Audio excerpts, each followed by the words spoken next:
Hi, this is Randy Finney with Right Side of the Chart, and this is a mid-session update for Monday, March 18th, 2024.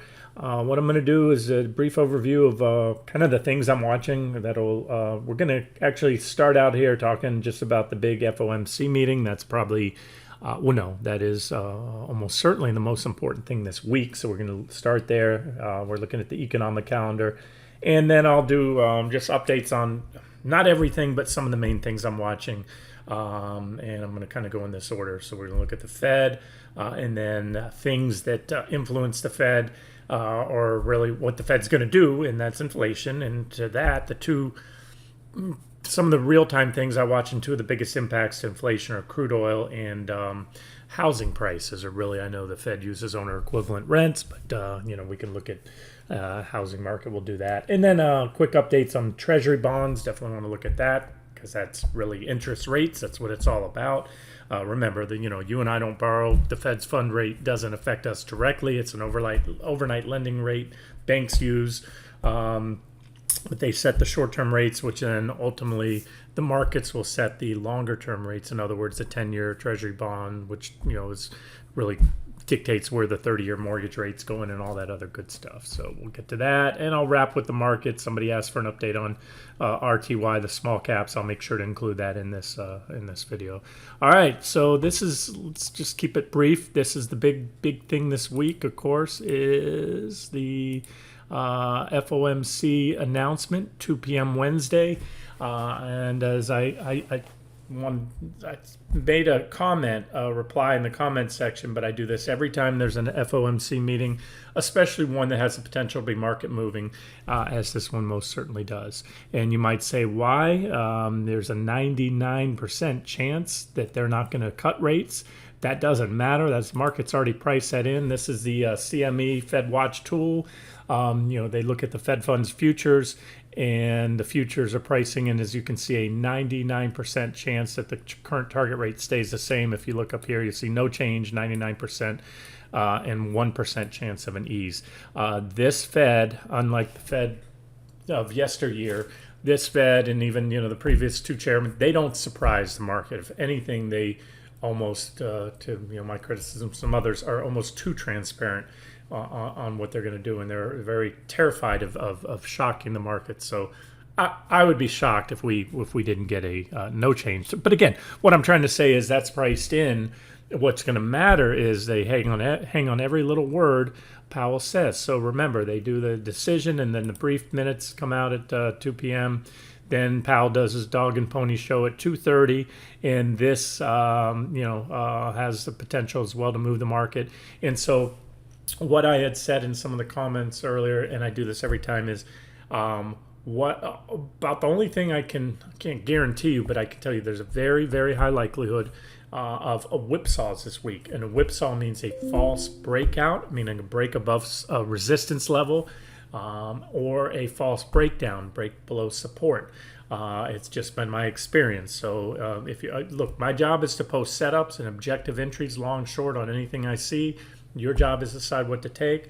I made very clear in the comments this morning, and that active trader setup. If you want to take it, it's objective. It's not a highest probability. The highest probability short entry, especially for swing traders, is going to come if and when we take out Friday's lows. That's what I was saying in Friday's video, and that's what I still maintain. So unless that happens, we don't have a high probability sell signal. And again, I'm going to get to what would give us that here in a second. It's not just Friday's lows, but that will, if you want to keep it very simple, look for a break of Friday's lows on the S&P 500 and the NASDAQ 100. And if that happens, then I think there's a good chance we're going to go down a lot lower. All right, and by the way, just here's a calendar. Remember, you can access this on the site. It's under Tools of the Trade in the resources. Existing home sales, jobless claims. So Powell's going to speak again on Friday, and so we'll see. That's this week. So, all right, let's dive into what moves the market. I'm just going to start with this one. This is the St. Louis Fed's website. Fred, this is the Zillow Home Value Index, and so again, it's not technically what's in the CPI. But it is, it's showing you where housing prices go. And so we had a a little bit of dip, but you can see housing prices are still marching to record highs, and that is inflationary because obviously if the price of a house is going up, prices of rents are going to go up. You're not going to see them diverge, or at least not to a very large extent. So I just want to say inflationary forces, and that's been the trend. And I've talked about it before. Everybody last year was pricing in all these cuts, the pricing in the Fed was going to start in March. That's already been taken off the table clearly from the recently hotter than expected. And they weren't super hot, but it's showing a tick up. And now you're hearing the buzzword sticky inflation. And so that's what's going on. And again, so let's the takeaway is it's going to be up, down. You're going to see the market go up, down, peak probably today, go down, and then it's going to go up and down. And then don't overreact to or even react to what happens at 2 p.m. on Wednesday. Even at 2:30 when Powell starts talking, you're going to see the futures zig up and then zig down or back and forth. I like to say you want to really, especially if you're a swing trader, active traders, sure, you can game the 5-minute charts, 15-minute charts, game those quick zigs and zags if that's your cup of tea. If it's not in your wheelhouse, sit back and then let the dust settle. Unless there's a very big, huge break. Like I said, nothing on the upside is going to change my current outlook based on the technicals and everything I've seen. I'll just tell you that right now. A smash down, solid takeout below Friday's lows. Yeah, that may be the trade to take because that may stick. And by the time, if you wait for a daily close, maybe the market walks away from you. So let's see. Obviously, I'll be updating on Wednesday. Like I said, between now and then, anything that happens is pretty much noise. Not a bad time if you're not an active trader, or even if you are, to just sit back and maybe trade something non-market related, like crude oil or natural gas or something different, than the stock market. So let me show you the other big thing that I've been talking about, and I haven't turned on the TV, listened to the bobbleheads in since I can remember. It's been weeks, not months. I will tune in. I'll turn it on at 2 p.m. on Wednesday. But so I don't know if they're talking about this, but this is what I've been talking about. Is crude has been in a clear uptrend. An uptrend is simply defined as higher highs and higher lows. There's your higher lows so far. It's walking straight up. It's a classic, typical uptrend. This has been since December. And again, this is why one reason why there was the March cut has been taken off the table. And when we were walking up, I said, here's a level I think was a big level, $74, and we took it out. I highlighted the reasons why. It was pretty decent resistance, and previous reaction highs and lows there. And so we're marching up to that next resistance there around 77, 76 or so. And anyway, just keep that in mind. And so since December, this is obviously, again, crude has, I believe, the biggest impact of all on inflation and the CPI and all that. And there's a 21% gain. And look where we're at now. We're back marching towards that peak back here in October. Again, so just keep that in mind. And this makes it very difficult for Powell to be what he wants to be by nature. I like to use the scorpion frog analogy. Powell's a scorpion. It's in his nature to be easy. Every Fed chairman that they've had, and it's obviously by design, has been, keep easy money, keep the spigot flowing. And, but he's going to have a hard time doing it if inflation continues to tick back up. So again, listen to what they say on Wednesday. And at the end of the day, I always say it's not really about what they say as much as how the market reacts. Just like earnings, I've seen it 1,000 times over. I've seen a company come out and blow the cover off the ball, beat it by beating expectations by a mile, only to see the stock tank after earnings, in the following days to weeks.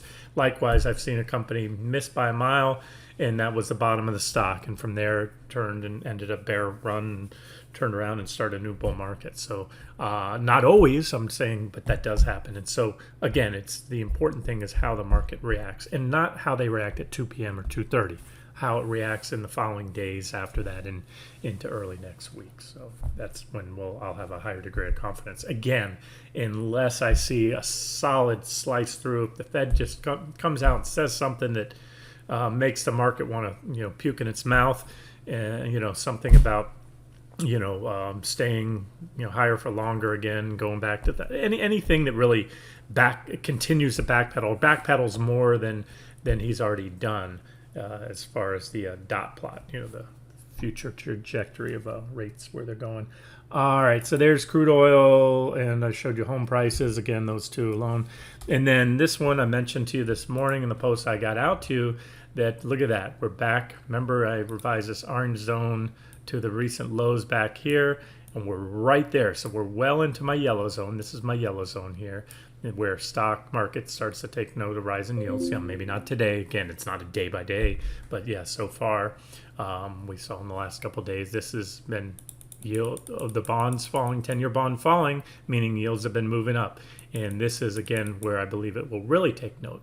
What's going to get in the orange zone? I would be a little skeptical, leery of, and again, like I said earlier, with the stock market too, any breakouts or breakdowns that occur pre-Fed. So if after the Fed's out of the way, you got the 10-year trading down here, I'm short. I'm going to go short into the Fed. I'm going to stay short, and I'm going to get shorter, for lack of a better word, more short, if we're down here, because the market, I put a very high degree of confidence the market will take notes. And again, we can also, as I said, we can do this and still see the market go down, but only if it's a flight to safety. A lot of institutions running into treasuries to get out of the stock market. So let's see what happens. That's kind of the takeaway from here. These are the things I'm watching, and where I'm watching them, they're gonna, whatever happens between now and Wednesday afternoon, Thursday, I'll take it with a pretty hefty grain of salt.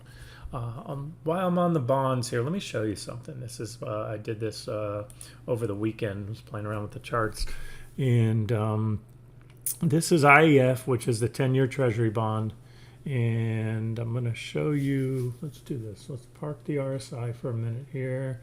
Remember this before I do this divergent high right here, the negative divergence that you had on the indicators, was this drop in yields. Drop in bond prices, which was a tick up in yields. Then we had a little rally, then we went down. Now I'm going to show you something else. I'm going to park the RSI to just focus on the PPO. PPO is a momentum indicator, but it's also, in certain securities, I've noted that it's pretty useful as a trend indicator as well. And what I mean by that, so what I did is I marked up over the weekend. I marked up LQD because I've been watching the corporate bond market very closely, and I think, in my opinion, I think there's a gross underpricing of risk right now. In other words, the credit spreads are extremely low. They're pricing in virtually, perfection in the market at this point in time, and I see some substantial risks. And again, maybe those risks manifest and play out. Maybe they don't, but they're not being priced in. So God forbid something jars the market or the stock market starts going down. I think you're going to see a flood of money coming out of junk bonds, high yield bonds. That's what, when I talk about credit spreads, that's a differential between what junk bonds, or those are below investment grade bonds, corporate bonds, are paying, and what the safe U.S. Treasury bonds are paying. So we're going to go to that. And I just want to say IEF is a 10-year Treasury. It almost mirrors LQD, which is the corporate bond ETF. Darn it, unfortunately, I didn't prep it in the video. I have all my other lines on here, and if I turn them off, here's what it would take me a while. I have to move these to a different board, these boxes, but if you'll kind of just bear with me on this, here's what I've done. So it's a study of the PPO. I'm going to go in here, and I'm going to turn off the PPO line just for a minute, and we're going to focus on the signal line. So the PPO line right here, I'm going to make that a dark color so it kind of just goes away. When I'm using a PPO or MACD as a trend indicator, in this case, the zero line, which is often does a good job. Sometimes I have to tweak it to a higher level, lower level, depending on the security, but it's pretty simple. So my purple boxes show you when the PPO signal line, and that's the 9 EMA, which is the last of the two to cross. So I'll typically use the signal line instead of the PPO line to delineate, or use that as a trend indicator. And I'll tell you what, it's done a perfect job. You know what? You can see I didn't roll back far enough. Let me add a box here. There it is. So basically, when you cross below the zero line, which I put, it's purple here with the little white dashes in there, that means the trend has flipped. Really what it means is the PPO line has crossed above or below it, but you can also see very clear trend changes. And again, my apologies because I have all my trend lines and all there on this chart, and I should have put the purple boxes on a different board, but that's it. So there's a crossover where the signal line, the PPO signal line went below zero, and the box, it should have ended right here. I didn't, but you can see that was the biggest drop we had. That was COVID right there. And every other trend, there's a little box. I didn't scroll back previously that far, but here it is. I'm going to just put these lines up because I don't have the box there. There was a downtrend. There was a downtrend. There was a downtrend. These are the biggest downtrends. These are what a swing or trend trader would trade. So this is corporate bonds and treasuries, by the way. I'm looking at the LQD, if I didn't make it clear, is the investment grade corporate bonds. Those are just like treasury bonds are investment grade, but they're issued by the government, so they're typically usually AAA. There's been a couple times I got knocked off that, but and LQD has investment grade, which are triple B and above.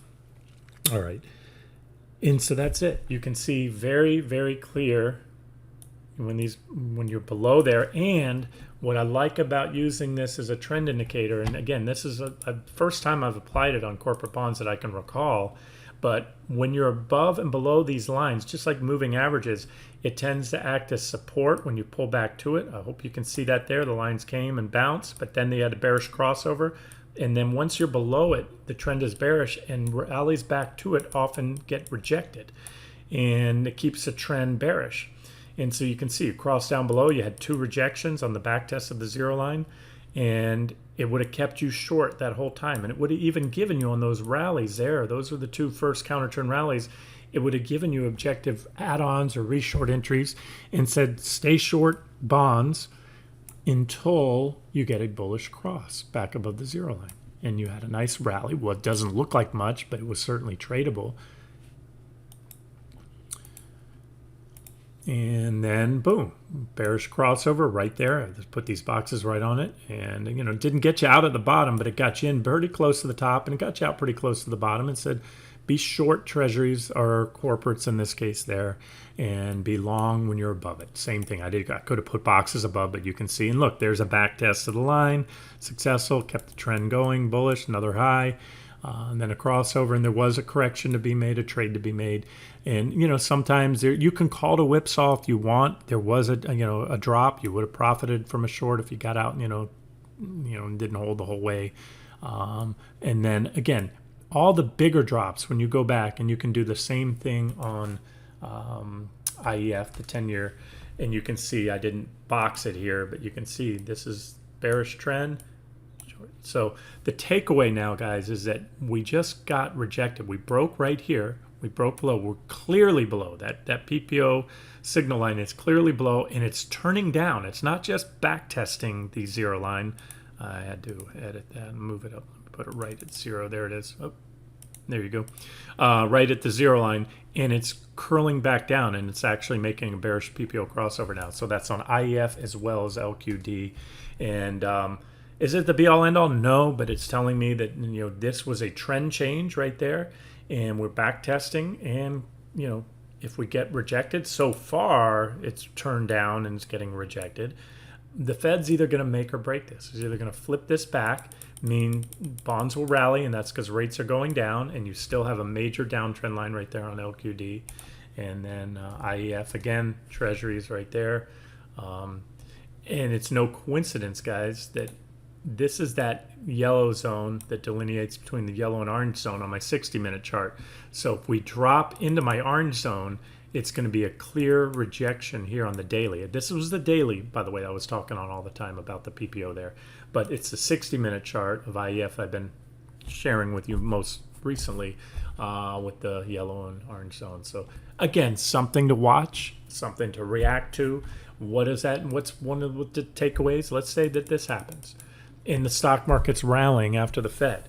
that will tell me that's a rally that's probably going to, almost certainly going to get sold into, in my opinion, unless this just proves to be a whipsaw and we get back up in the yellow zone. Okay, so that's the takeaway there. It would, to me, it would tell me, you know what, don't get squeezed out of your shorts yet. Give it a little room, because the market will get the memo. It might not right away. Sometimes investors, cheer. They might hear what they want to hear from Powell, buy a bunch of stocks, but yet the bond traders, and the bond traders are always the smarter of the lot, between the stock and, that's where the pros really trade. How many people do you know personally or yourself that actively trade bonds? No, that's institutions, smart money. And even those that don't trade them often, I do trade them once in a while, but those that don't maybe trade equities primarily like myself, but use the bond market for tells, either to confirm a rally or bullish position or trend, or maybe refute it or second guess it, or likewise to confirm a bearish trade. All right, enough on that. Just want to point out where we're at, key levels, not just there, but also on that PPO on the daily. And we will most likely resolve this level after the Fed is out of the way. In other words, we're either going to rally back up, probably get out of the yellow zone if the market likes what the Fed's selling, and if they don't like what they're selling, we're going to go into the orange zone. And like I've been saying for a while, we haven't gotten there yet, but the stock market will really start to take note of rising yields. Okay, and to wrap it up with the indexes, I won't spend a lot of time here. I got this chart out to you this morning, plus did on Friday's video. That's the big number right there. It's around 433. It's Friday's lows. That's the important level to me. And so, as I mentioned this morning, you had a objective short entry, especially and for swing traders. I made very clear that I got out a couple short-term charts as well as a 60-minute chart. The 60-minute and dailies being more the realm of the typical swing trader, meaning by someone that holds for typical holding periods are measured in weeks or months, whereas an active swing trader, those holding periods can be measured in hours or days usually. All right, so this is we zoomed in. I haven't touched the line since I got the chart out to you today. We've had 1, 2 back tests so far getting rejected, but nothing big yet. I think it'll start to get interesting. And again, take everything with a grain of salt because of the Fed, but I'm just trying to give you that what I call micro analysis in very short term, what might happen. You now have some support. Really, that's the gap. If we start to enter the gaps once entered are usually backfilled. I'm talking about today's gap where we opened today. And so, a backfill of the gap would also mean a rejection off the back test of the trend line. And again, then you want to see Friday's lows, which are technically, it's like 432.80 or something like that. And that's what that looks like. And remember, we're coming off on this 60-minute chart. That was a divergent high. So this is just broken down. We had a breakdown, kick back off support, and a back test. And, in a perfect world, it's not always a perfect world in trading, but if that's what will happen. And obviously, these are your potential targets. The odds, the probability of those targets being hit go up sharply if and when Friday's lows are taken out on the indexes and the majority of those market-leading things. I'm not going to make this video go too long. I've covered those ad nauseum lately. The Microsoft, Apple, NVIDIA, Amazon, Meta, Tesla, the former Mag 7 stocks, where those yellow levels are, as well as the indexes. I've covered that, so I'm just going to focus on the indexes here. So there's your QQQ, SPY. Let's see, I have a different board here. Let's go to a daily. Do I have a 60 for you? Let me see if I have a 60 marked up. Yeah, that's it. SPY gave you this BOD or benefit of the doubt trend line right now.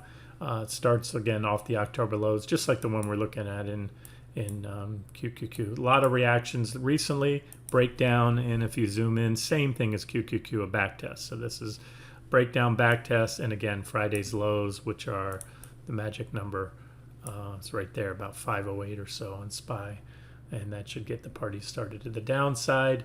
All the better if that happens after, or it could happen pre-Fed, as long as after the Fed's out of the way, we're still trading down below there, then that's kind of green light, in my opinion, for adding or going to maybe a full short position, which I haven't been able to justify all year, pretty much. So Small caps, IWM. Somebody asked about RTY. I'll get to that last. Let me just start with IWM. That's a small cap ETF.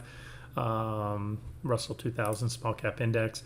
Very simple stuff, guys. Really is. It's not always perfect, but you can see just to the left of the chart that was a divergent low, divergent high, correction, divergent high, correction, divergent low, rally. It was a little bullish falling wedge. Divergent low right there gave us that rally into a divergent high, which ended with that correction, which ended with a divergent low, divergent high, blah, blah, blah. And then divergent high most recently.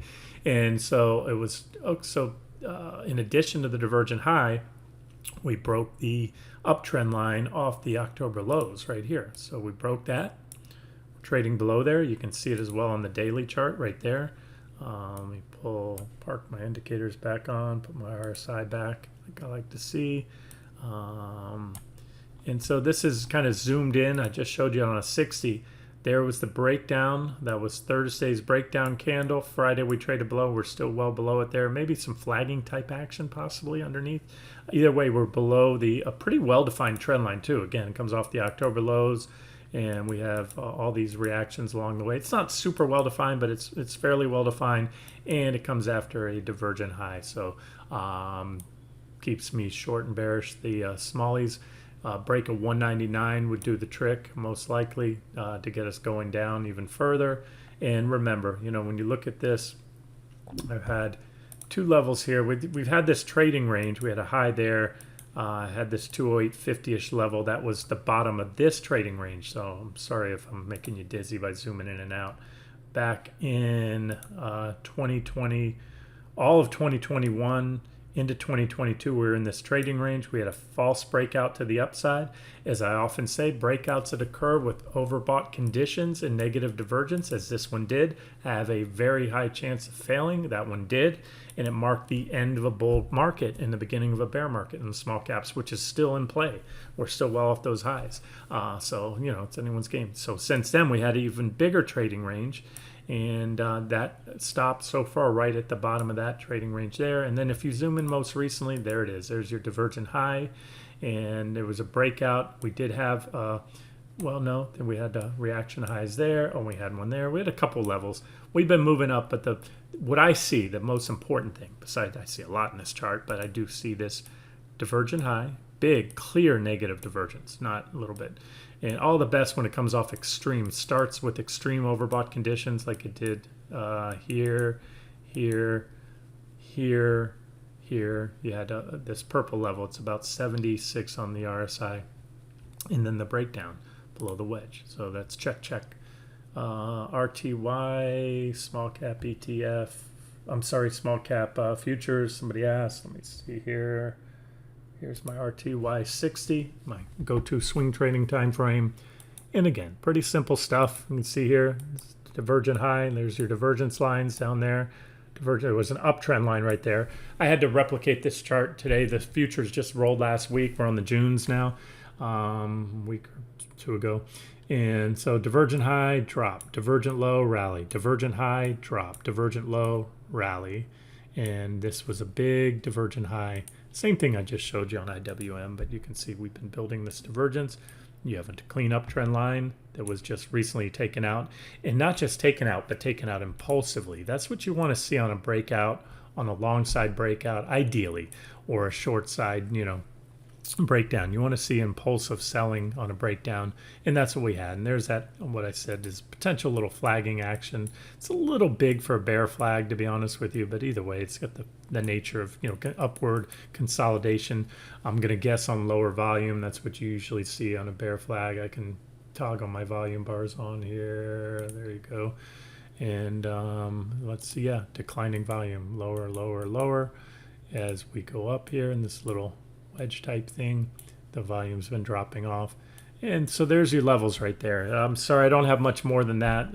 For the sub who asked me for levels, I can tell you right here is rough about 2049, give or take, is decent support. And then 2026. But again, I'd be looking at bigger picture if you're swing trading. And the bigger picture again is at IWM. If this divergent high plays out as all these others did, this divergent high there, divergent high. Did we have one there? Where's the last one? Well, we had one right there. So the potential here is if we can fall down a little more clearly back into this range, and I'm talking about, just to keep it very simple, this range we've been in for the last, what is that, year and a half? It's a big range. If we clearly get down in there, and then that means this was another failed breakout, just like the other one there, and we're going to go back most likely to the bottom of the range, and then, in my opinion, down below it, just like we did back when this breakout failed back in 2021. You didn't just go down once it failed. You did go down to the bottom of the range. They stepped in as they usually would do one last time, bought support. It was good support.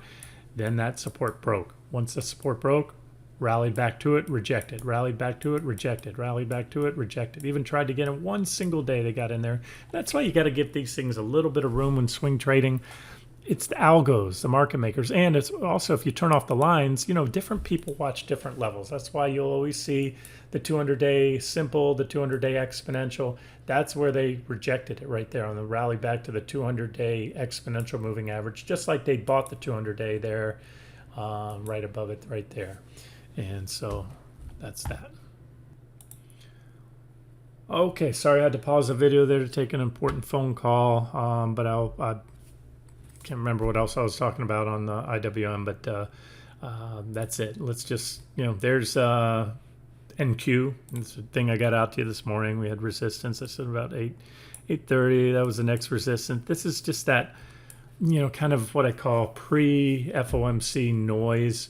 You had a breakout. Now, look, it is a back test. So, if you're, my job is to point out objective entries or developments, and your job is to decide what to take. So these are the levels that I see right now. So there was that downtrend line. I will say we punched through it without much of a reaction, but it's still enough, so far enough reaction, 1, 2, 3, 4 to validate it. And so, the bulls, quote unquote, should step in and buy. If they don't, then it's a failed breakout. And then if you go down and you take out this uptrend line, then that's going to be bearish, near-term bearish. But again, who knows? Maybe that proves to be a whipsaw. But those are your levels, kind of micro levels. I'm sorry, I said 5. This is a 15-minute chart. I showed you the 5-minute chart earlier. Or I didn't. I got that out to you this morning, I think.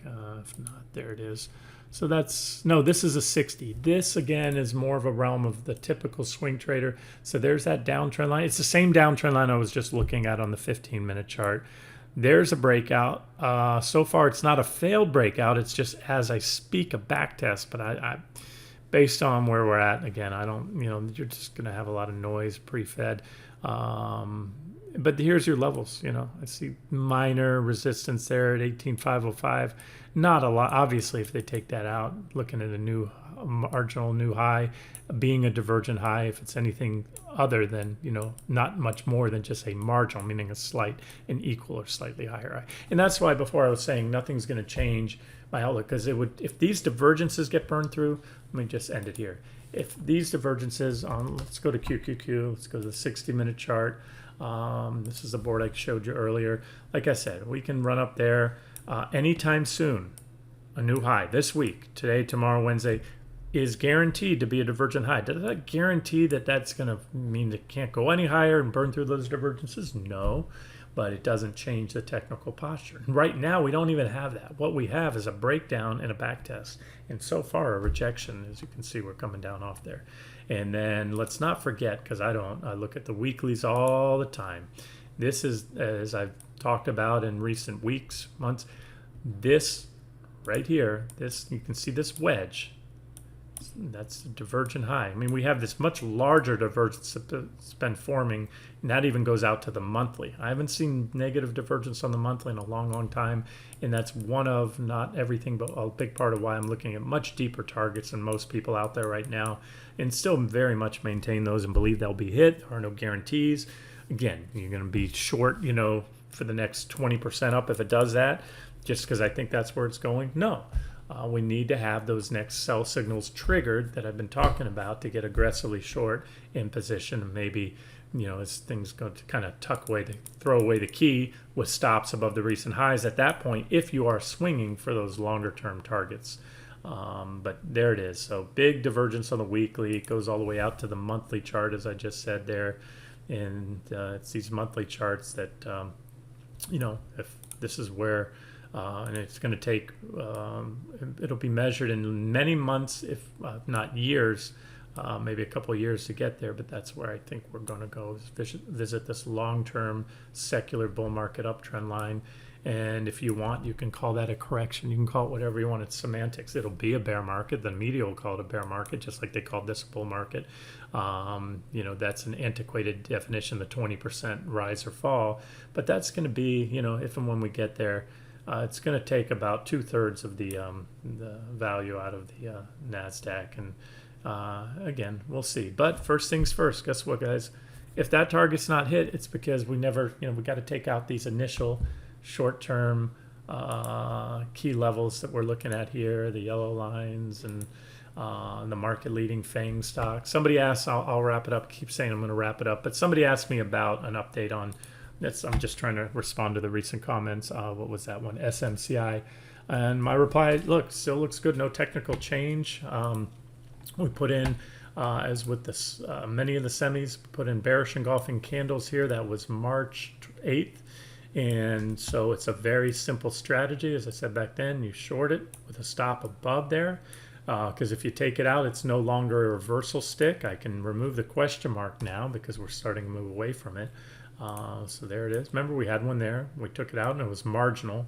And I shared my thoughts with it at the time. That was just going to be a marginal, most likely pop above there. And then even better, the only thing I like better than just a standalone bearish engulfing is a nice clean uptrend line like we have here and a bearish rising wedge pattern complete with negative divergences, and that broke down too. There's a gap. Buyers are probably going to step in and buy the gap when it's backfilled, but ultimately this is a pretty, I see two high probability sell signals on this stock: the bearish engulfing candle followed by the red candle the next day and a failure to get above it. We're starting to move over. We took out that previous day low. And again, the trend line break. So there's your update on SMCI, and then whatever. I'll update the semi sector as a whole in another video, maybe later this week. All right, I'm going to wrap it here. If you have any questions, comments, want a chart update, let me know. Throw it in the comments section, and I'll try to get back to you as soon as possible. This has been Randy Finney with Right Side of the Chart. Have a great day.